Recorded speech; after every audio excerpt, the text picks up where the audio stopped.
Hello friends, आज का जो हमारा टॉपिक है वो है triple C online exam most important full form. यानी कि ट्रिपल सी से रिलेटेड जितनी भी मोस्ट इम्पॉर्टेंट फुल फॉर्म पूछी जाती हैं उसको आज की इस वीडियो में हम क्या करेंगे, पूरी कवर करेंगे। इसके फर्स्ट पार्ट में हमने जो डिस्कस किया है वो भी मोस्ट इम्पॉर्टेंट है ट्रिपल सी एग्ज़ाम के लिए। अगर अभी तक आपने उस वीडियो को नहीं देखा है तो प्लीज़ पहले उसको देख लीजिए ताकि आपको मोस्ट इम्पॉर्टेंट जो भी फुल फॉर्म है वो आपको पता हो जाए, ताकि आपको एग्ज़ाम में क्या करेंगी, हेल्प करेंगी। क्योंकि जो हमारी फुल फॉर्म होती हैं यहाँ से कभी कभी 2 या 3 क्वेश्चन पूछ लिए जाते हैं फुल फॉर्म से रिलेटेड, कभी कभी एक ही पूछा जाता है। यानी कि कोई ना कोई क्वेश्चन फंसेगा ही ट्रिपल सी एग्ज़ाम में फुल फॉर्म से रिलेटेड, क्योंकि ये कंफर्म है कि फुल फॉर्म से क्वेश्चन बनते हैं और पूछे भी जाते हैं। चाहे एक क्वेश्चन पूछा जाए या 2 या 3 या 4 भी हो सकते हैं। ये डिपेंड करता है एग्जामिनर जो होता है वो कितने क्वेश्चन दे देता है, लेकिन पूछे जरूर जाते हैं। ट्रू एंड फॉल्स में भी दे दिया जा सकता है आपको, उसमें भी सिलेक्ट करने के लिए आपको वहाँ से भी आपको पूछ लिया जाएगा। क्योंकि जो हमारा ट्रिपल सी का एग्ज़ाम होता है उसमें जो हमारी फुल फॉर्म आती हैं वो 3 या 4 आ सकती हैं, 1 भी आ सकती है, 2 भी आ सकती है, कितनी भी यानी कि पूछा जा सकता है। तो डिपेंड करता है कि एग्जामिनर पेपर कैसे बनाता है। तो आई होप दोस्तों, अगर अभी तक आपने फर्स्ट वीडियो को नहीं देखा है तो प्लीज़ आप उसे देख लीजिए। और आज का जो हमारा टॉपिक है इसमें हम मोस्ट इम्पॉर्टेंट फुल फॉर्म को उसके आगे की डिस्कस करेंगे। आज हम टोटल 80 फुल फॉर्म को डिस्कस करेंगे। यानी कि पूरा ट्रिपल सी एग्ज़ाम को कवर करने के लिए जितनी भी फुल फॉर्म हम आपको बता रहे हैं, अगर आप इतनी पढ़ करके जाते हैं तो पक्का है कि जितनी भी वहाँ पर फुल फॉर्म पूछी जाएंगी आपको इसमें से कोई ना कोई मिल ही जाएगी, क्योंकि इसे बाहर से नहीं आ सकता है, इतना मुझे कॉन्फिडेंस है। प्लीज़ अगर अभी तक आपने उसको नहीं देखा है तो प्लीज़ देख लीजिएगा, हम आपसे बार बार रिक्वेस्ट कर रहे हैं। उसके बाद आप इसको स्टार्ट कीजिएगा। हम स्टार्ट करते हैं आज के अपने चैप्टर को। तो यहाँ पर हमारी जो फर्स्ट फुल फॉर्म है वो क्या है, doc. Doc stand for document, यानी जो हमारा डॉक होता है इसकी फुल फॉर्म क्या होती है, डॉक्यूमेंट होती है। सेकेंड होता है हमारा D RAM. D RAM stand for dynamic RAM, यानी कि D RAM stand for dynamic RAM. जो हमारी रैम होती है वो 2 टाइप की होती है। फर्स्ट हमारी जो होती है वो स्टैटिक रैम होती है और सेकंड हमारी जो होती है वो डायनेमिक रैम होती है। यानी कि रैम की फुल फॉर्म क्या होती है, रैंडम एक्सेस मेमोरी होती है। और यहाँ पर पहले डी दे दिया गया है तो डी की फुल फॉर्म क्या होती है, डायनेमिक होती है। अगर एस रैम आपसे पूछा जाता है तो उसकी फुल फॉर्म क्या होगी, स्टैटिक रैम होगी। तो आई होप दोस्तों यहाँ तक आपको समझ में आया होगा। थर्ड जो हमारा होता है DAC. DAC stand for digital analogue converter, यानी कि डीएसी की फुल फॉर्म अगर आपसे पूछी जाती है तो यहाँ पर DAC stand for digital analogue converter. और फोर्थ हमारा जो है DBMS. DBMS stand for database management system. DBMS stand for database management system. Fifth जो हमारा क्वेश्चन है वो क्या है, DCL. DCL stand for digital command language. DCL stand for digital command language. 6 है हमारा DFO. DFO stand for data flow diagram. 7th है हमारा DNS. DNS stand for domain name system, यानी कि DNS stand for domain name system. यहाँ से आपसे full form तो आपसे पूछी ही जाती है, कभी कभी आपको ऑप्शन दिया जाता है उसमें फुल नेम दे दिया जाता है, यानी कि तीनों की पूछ ली जाएगी। कभी कभी ऐसा होता है आपको डीएनएस दे दिया जाएगा और उसमें से पूछ लिया जाएगा कि एन स्टैंड फॉर क्या होता है, यानी कि डी और एस की ना पूछ करके सिर्फ एन की, ओनली एन की फुल फॉर्म आपसे पूछी जा सकती है। ऐसे भी क्वेश्चन बनाते हैं, तो ऐसे भी आप याद रखेंगे। ऐसा नहीं है कि आप पूरा ढूंढते रहें, क्योंकि उसमें से 20 का लेटर भी उठा करके आपसे पूछा जा सकता है, इसलिए आप पूरा नेम याद रखेंगे। डोमेन नेम सिस्टम हमारा डीएनएस का होता है। और 8 हमारा जो होता है DPI. DPI stand for dots पर इंच। उसके बाद नेक्स्ट हमारा जो होता है डीआरडीओ की फुल फॉर्म होती है the defence research and development organisation. The defence research and development organisation, ये भी मोस्ट इम्पॉर्टेंट है तो सारी मोस्ट इम्पॉर्टेंट, लेकिन कुछ जो ज़्यादा पूछी जाती हैं उसको हम आपको हाईलाइट करके बता देंगे। DBD. DBD stand for digital versatile disc और डिजिटल वीडियो, यानी कि इसके दो फुल फॉर्म होती हैं, या तो आपको ऑप्शन में डिजिटल वीडियो दिया जाएगा या फिर डिजिटल वर्सेटाइल डिस्क दे दिया जाएगा। दोनों में से एक ना एक तो आपको मिल ही जाएगा, दोनों नहीं दे सकता है। 4 ऑप्शन देते हैं, 4 ऑप्शन में आपको दोनों नहीं मिलेगा, दोनों में से ओनली 1 ही मिलेगा। और 11th जो हमारा होता है वो क्या है, ईमेल। ईमेल जो कि मोस्ट इंपॉर्टेंट फुल फॉर्म है, ये पूछी जाती है। Email stand for electronic mail, electronic mail, यानी कि E stand for electronic mail. ये भी आपको याद रखना होगा, क्योंकि इसमें भी कंफ्यूज करने के लिए ई की जो फुल फॉर्म होती है उसे चेंज कर देते हैं, इलेक्ट्रिकल दे देंगे, इलेक्ट्रिकल, इलेक्ट्रॉनिक, तो इलेक्ट्रॉनिक करेक्ट होता है, आप इसे ध्यान देंगे प्लीज। 12 जो हमारा होता है e commerce. E commerce stand for electronic commerce, यानी कि ई स्टैंड फॉर इलेक्ट्रॉनिक हो जाएगा और कॉमर्स हमारा सेम रहेगा। 13th जो हमारा क्वेश्चन है वो है EPROM. EPROM stand for erasable programmable read only memory. ये जो ईपी रोम है ये किसकी फुल फॉर्म है, यानी कि ये किसका टाइप होता है, ये हमारे रोम का टाइप होता है, erasable programmable read only memory. यानी रोम की फुल फॉर्म अगर पूछ ली जाए आपसे तो उसकी क्या होती है, रीड ओनली मेमोरी होती है। और रैम की क्या होती है, रैंडम एक्सेस मेमोरी होती है। 14th जो हमारा होता है, 14th क्वेश्चन नंबर हमारा क्या है, EBCDIC। EBCDIC stand for extent binary coded decimal interchange code. ये हमारा EBCID की फुल फॉर्म, EBCDIC की फुल फॉर्म होती है। थोड़ा ये पढ़ने में अटपटा लग रहा है, इस वजह से थोड़ा प्रॉब्लम हो रही है। EBCDIC इसको ऐसे ही पढ़ेंगे क्योंकि इसको हम एक साथ नहीं पढ़ सकते हैं। Stand for extent binary coded decimal interchange code. और जो हमारा 15th होता है, 15th क्या है हमारा, EDP। EDP stand for electronic data processing. और नेक्स्ट जो हमारा क्वेश्चन है वो क्या है, EDSAC, यानी EDSAC अगर हम कहें तो electronic delay storage automatic calculator. Delay का मतलब होता है देरी से, और स्टोरेज जो भी हम डेटा स्टोर करते हैं, स्टोरेज जैसे हमारी मेमोरी होती है। EDSAC stand for electronic delay storage automatic calculator. 17th हमारा जो क्वेश्चन नंबर होता है ये EEP रोम, यानी कि जैसे हमने EP रोम पढ़ा था वैसे ही हमारा EEP रोम ये भी रोम का ही टाइप है। इसकी फुल फॉर्म क्या होती है, electrically erasable programmable read only memory, यानी कि electrically erasable programmable read only memory. आपको ई की याद रखना है, electrically erasable programmable read only memory, ये भी मोस्ट इंपॉर्टेंट है। उसके बाद जो हमारा 18th क्वेश्चन नंबर है वो क्या है, फोर्ट्रान। फोर्ट्रान क्या होती है, एक लैंग्वेज होती है। फोर्ट्रान एक लैंग्वेज होती है, कंप्यूटर लैंग्वेज होती है। Fortran stand for formula translation. For से क्या बना है, यहाँ पर फॉर्मूला बना है, और TRAN इससे क्या बना है, ट्रांसलेशन बना है। तो यहाँ से आप आसानी से याद रख सकते हैं। FTP stand for file transfer protocol, ये भी इंपॉर्टेंट है। GUI stand for graphical user interface. जो हमारा विंडोज होता है कैसा होता है, ग्राफिकल यूजर इंटरफेस होता है, क्योंकि इसमें सारी चीजें हमें टूल्स के रूप में प्रोवाइड की जाती हैं, जिससे हम चित्रात्मक रूप में क्या करते हैं, सभी चीजों को एनालाइज करते हैं ताकि हमें समझने में आसानी हो गई। इसके पहले के जो कंप्यूटर आते थे वो ग्राफिकल यूजर इंटरफेस नहीं हुआ करते थे। 21 जो हमारा क्वेश्चन नंबर है, GSM stand for global system for mobile communication.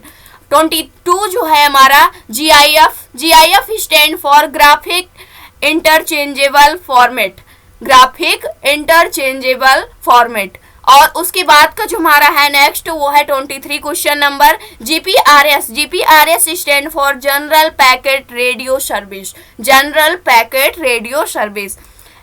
24 जो हमारा क्वेश्चन नंबर है वो क्या है, HTML stand for hyper text markup language, जो कि एक मोस्ट इम्पॉर्टेंट है एग्जाम के पर्पस के लिए, यानी कि मोस्ट इम्पॉर्टेंट जिसको भी हम बोल रहे हैं वो अधिकतर पूछी जाती रहती है, यानी रिपीट होती रहती है लगभग एग्जाम में। तो यहाँ पर HTML hyper text markup language, जरूरी नहीं है कि वही फुल फॉर्म पूछी जाए जो पूछ ली जा चुकी है। जितनी भी हम बता रहे हैं आपको सारी याद करके जाना है, क्योंकि कहीं से भी कुछ भी पूछा जा सकता है। 25 जो है हमारा क्वेश्चन नंबर, वो क्या है, HTTP। HTTP stand for hyper text transfer protocol. ये क्या होता है, एक प्रोटोकॉल होता है जो कि क्या करता है, किसी भी वेबसाइट को, किसी भी डेटा को हम सर्च करते हैं, तो जो भी वेबसाइट हम सर्च पे ले आते हैं, वेबसाइट को क्लिक करते हैं, तो यहाँ पर HTTP hyper text transfer protocol की हेल्प से क्या होती है, वो वेबसाइट सर्वर से हमारे पास आती है। यानी कि HTTP जो हमारा प्रोटोकॉल होता है, ये क्या करता है, हेल्प करता है। HTTPS अगर आपको दे दिया जाता है, अगर यहाँ पर S भी लगा कर दे दिया जाता है, तो इसका मतलब क्या होगा, hyper text transfer protocol secure हो जाएगा। यस स्टैंड फॉर सिक्योर हो जाएगा। इसलिए जिस वेबसाइट के आगे आपको HTTPS लगा हुआ दिखाई देता है, वो क्या होती है, वो वेबसाइट बिल्कुल सिक्योर होती है, यानी कि उसका डेटा चोरी नहीं किया जा सकता, यानी कि उस वेबसाइट को हैक नहीं किया जा सकता है आसानी से। 26 जो हमारा क्वेश्चन नंबर है, वो क्या है, IBM stand for international business machine. International business machine. ICANN stand for internet corporation for assigned names and numbers. यानी I stand for internet, C stand for corporation, उसके बाद फॉर लगा दिया गया है, और A stand for assigned, N stand for names and numbers. तो ये किसकी फुल फॉर्म होती है, ICANN की फुल फॉर्म होती है। उसके बाद क्वेश्चन नंबर 28 जो हमारा है, वो क्या है, ISDN ही पढ़ेंगे हम इसे, क्योंकि हम एक साथ नहीं पढ़ सकते। ISDN की फुल फॉर्म क्या होती है, integrated service digital network. Integrated service digital network. और जो हमारा नेक्स्ट होता है क्वेश्चन, वो क्या है, IT stand for information technology. IT stand for information technology. 13 हमारा जो क्वेश्चन है, वो क्या है, IIN क्या होता है, is your identification number. Is your identification number जो हमारी फुल फॉर्म होती है, वो IIN की होती है, is your identification number. Is your identification number, इसको आप याद रखेंगे क्योंकि ये भी इम्पॉर्टेंट है, ये पूछा गया है एग्जाम में। JPG क्या होती है, ज्वाइंट फोटोग्राफिक एक्सपर्ट ग्रुप। जो भी हम फोटो क्या करते हैं, सेव करते हैं, वो JPG मोड पर सेव करते हैं, PNG पर करते हैं, JPG पर करते हैं।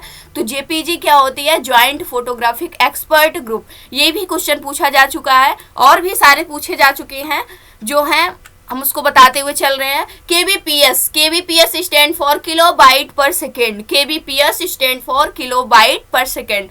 LAN stand for local area network. LAN क्या होता है, नेटवर्क का टाइप होता है, LAN, MAN and WAN। LAN stand for local area network, MAN stand for metropolitan area network, WAN stand for wide area network. 34 जो हमारा question number है, वो क्या है, LSI stand for large scale integration. और 35 जो है LCD stand for liquid crystal display. LCD stand for liquid crystal display. उसके बाद क्या है हमारा, मैन है, जिसको हमने पहले ही बता दिया। Metropolitan area network. MAN stand for, जो कि मोस्ट इंपॉर्टेंट है। MICR stand for magnetic ink character recognition. Modem जो हमारा होता है, 38 जो हमारा क्वेश्चन नंबर है, मॉडेम क्या होता है, एक नेटवर्किंग डिवाइस होती है। मॉडेम की हेल्प से क्या करते हैं हम, डिजिटल सिग्नल को एनालॉग सिग्नल में और एनालॉग सिग्नल को डिजिटल सिग्नल में क्या कर सकते हैं, कन्वर्ट कर सकते हैं, जिसका काम हमारा क्या करता है, मॉडेम, जो कि क्या है, एक नेटवर्किंग डिवाइस है। Modem stand for modulator demodulator, क्योंकि ये दोनों का काम करता है, यानी कि दोनों को, एनालॉग को डिजिटल में, डिजिटल को एनालॉग में, दोनों चीज़ों को कन्वर्ट करने का काम हमारा मॉडेम करता है। MS एक्सेस क्या है, MS ऑफिस का एप्लीकेशन है, यानी कि MS ऑफिस जो हमारा सॉफ्टवेयर है, उसका क्या है, एक एप्लीकेशन प्रोग्राम है MS एक्सेस।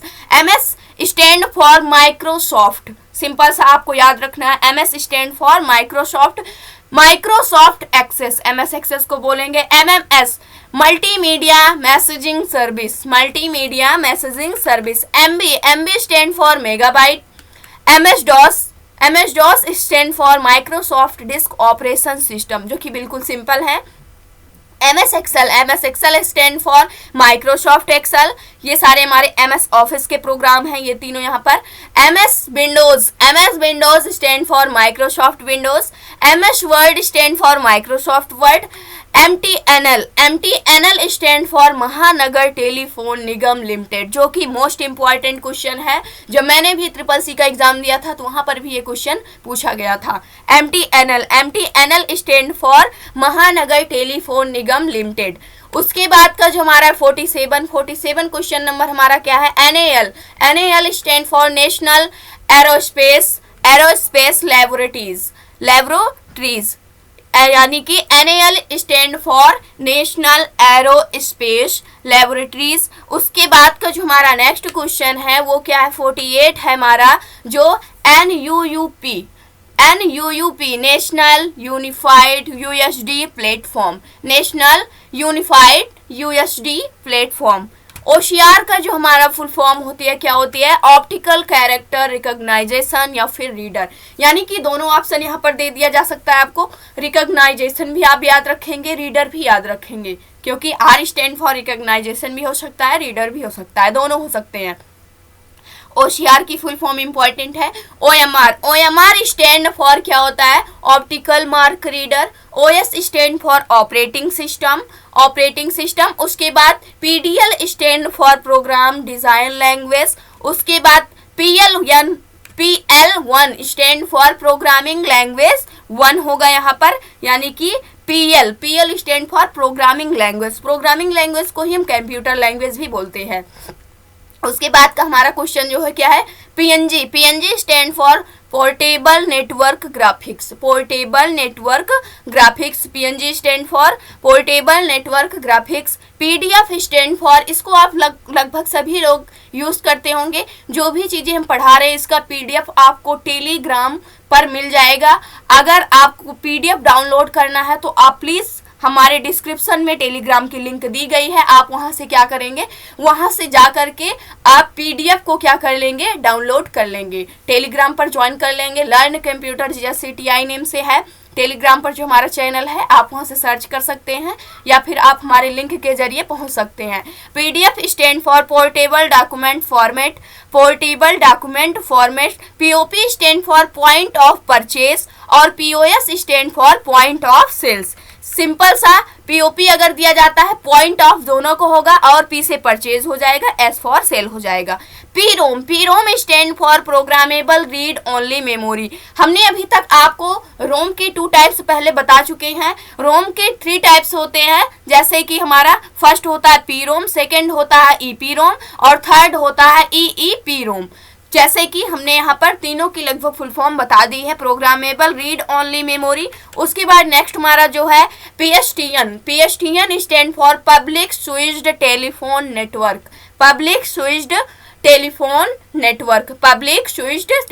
नेटवर्क, आप याद रखेंगे। RAM stand for read only memory, very simple. उसके बाद 61 जो हमारा क्वेश्चन नंबर है, RPG स्टैंड फॉर क्या होता है, रिपोर्ट प्रोग्राम जनरेटर। SRAM भी हमारा होता है, जो कि हम भूल चुके थे एक बताना आपको। रैम को हमने बताया था एक DRAM होता है और क्या होता है, एक SRAM होता है। जो रैम होता है हमारा 2 टाइप का होता है, जो रोम होता है वो 3 टाइप का होता है। SRAM स्टैटिक रैम होता है हमारा, यानी कि स्टैटिक रैंडम एक्सेस मेमोरी, और एक होता है हमारा डायनेमिक रैंडम एक्सेस मेमोरी। तो हमारे 2 फुल फॉर्म्स बन जाते हैं रैम से। उसके बाद ULSL stand for ultra large scale integration. उसके बाद यूनिवेक हमारा आता है, UNIVAC stand for universal automatic computer, यानी कि यूनिवेक यहाँ तक हमारा जो लिया गया है, B तक यहाँ से बना है हमारा यूनिवर्सल, उसके बाद A से बना है हमारा ऑटोमेटिक, C से बना है हमारा कंप्यूटर, यानी कि यूनिवर्सल ऑटोमेटिक कंप्यूटर। ये भी हमारी क्या है, मोस्ट इंपॉर्टेंट है फुल फॉर्म। उसके बाद जो हमारा नेक्स्ट आता है UPS stand for uninterruptible double power supply. ये किसकी फुल फॉर्म होती है, हमारी UPS की। नेक्स्ट जो हमारा होता है UPI आप सभी यूज़ करते होंगे, पेमेंट के लिए हम यूज़ करते हैं यूपीआई से हम क्या कर सकते हैं, पेमेंट करते हैं। यूनिफाइड पेमेंट इंटरफेस ये भी मोस्ट इम्पॉर्टेंट है। उसके बाद यूएमटीएस की हमारा 16 क्वेश्चन नंबर है, यूनिवर्सल मोबाइल टेलीकम्युनिकेशन सिस्टम। और जो हमारा 68 है उसका फुल फॉर्म क्या है, उसकी फुल फॉर्म है virus stand for vital information resources under seized, यानी कि vital information resources under seized, ये हमारे वायरस की फुल फॉर्म होती है, जो कि कंप्यूटर वायरस है, ना कि ऐसे जो हमारे क्या कहते हैं जो बीमारियां चल रही हैं वो वाले वायरस नहीं है, ये कंप्यूटर का वायरस है, जो कि क्या होता है, जिसकी अगर हमारे कंप्यूटर में या लैपटॉप में वायरस हो जाता है तो हमारा जो कंप्यूटर सिस्टम होता है वो वर्क करना बंद कर देता है, जिससे दिक्कतें आ जाती हैं हमारे सिस्टम में। ULSI stand for very large scale integration, ULSI stand for very large scale integration. USNL stand for Videsh Sanchar Nigam limited, जो कि मोस्ट इम्पॉर्टेंट है। इसके बाद बीएसएनएल, इसके पहले हमने बीएसएनएल की फुल फॉर्म बताई थी, जो कि इसके पार्ट 1 वाली वीडियो में हमने डिस्कस किया था, विदेश संचार निगम लिमिटेड था। अगर आपको बैन वाला भी दिया जाता है तो इसका क्या होता है, उसका हमारा था भारत संचार निगम लिमिटेड, बी से बॉय वाला दिया जाता है, अगर वी वाला दिया जाता है तो विदेश संचार निगम लिमिटेड। वाईमैक्स की फुल फॉर्म क्या होती है, world wide interoperability for microwave access, यानी कि जो हमारी वाईमैक्स की फुल फॉर्म क्या होती है, world wide interoperability for microwave access. उसके बाद जो हमारा 72 क्वेश्चन नंबर है वो क्या है, WLL वायरलेस लोकल लूप, यानी W स्टैंड फॉर वायरलेस हो जाएगा और local loop LL। WORM stand for क्या होता है, WORM write once read many, यानी कि आप एक बार लिखें और उसे कहीं पे भी आप लिखेंगे एक बार, लेकिन उसको क्या कर सकते हैं, जितनी टाइम्स आप चाहें उसका यूज कर सकते हैं। Write once read many. www stand for world wide web, जो कि क्या है, जो हमारी वेबसाइट होती है www करके रहती है, world wide web. WMB stand for, ये हमारी www ये मोस्ट इम्पॉर्टेंट फुल फॉर्म है। WMB stand for window media video. WMA stand for window media audio, यानी कि यहाँ पर बी दिया जाएगा, WM stand for window media होगा, और वी दिया जाता है तो वीडियो होगा, ए दिया जाता है तो आइडियो होगा। याद रखने का तरीका है, यहाँ से आप आसानी से याद रख सकते हैं। Web stand for wireless application protocol, जो हमारा वेब की फुल फॉर्म होती है वो क्या होती है, वायरलेस एप्लीकेशन प्रोटोकॉल। WLAN यानी कि WLAN स्टैंड फॉर, अगर हम देखें तो वायरलेस लैन, यानी कि वायरलेस लैन। और लैन की फुल फॉर्म क्या होती है, लोकल एरिया नेटवर्क, जो कि हमारे नेटवर्क का फर्स्ट टाइप होता है, wireless LAN. WiFi stand for wireless fidelity, यानी कि वाईफाई की फुल फॉर्म भी हमसे पूछी जाती है, वाईफाई आप सभी लोग यूज करते होंगे, वाईफाई वायरलेस फिडिलिटी। उसके बाद जो हमारा लास्ट क्वेश्चन नंबर है वो क्या है, HMIS stand for hospital management information system. तो आज का जो हमारा 80 का टारगेट था वो कंप्लीट हुआ। टोटल फुल फॉर्म जितने भी मोस्ट इम्पॉर्टेंट फुल फॉर्म थी हमने 2 वीडियो में कवर कर दिया। फर्स्ट वाले पार्ट को अगर अभी तक आपने नहीं देखा है तो प्लीज़ दोस्तों देख लीजिए, ताकि अगर आप एग्ज़ाम में बैठते हैं तो आपके पास इतनी सारी नॉलेज होनी चाहिए जिसकी वजह से क्वेश्चन कहीं से भी पूछा जाए आप आसानी से आंसर दे सकें। आई होप अगर आप इतनी फुल फॉर्म जितनी हमने बता दिया है, टोटल लगभग 100 से एबव हैं, अगर इतनी भी आप पढ़ करके जाते हैं तो यहाँ से आपको क्वेश्चन जरूर मिलेंगे।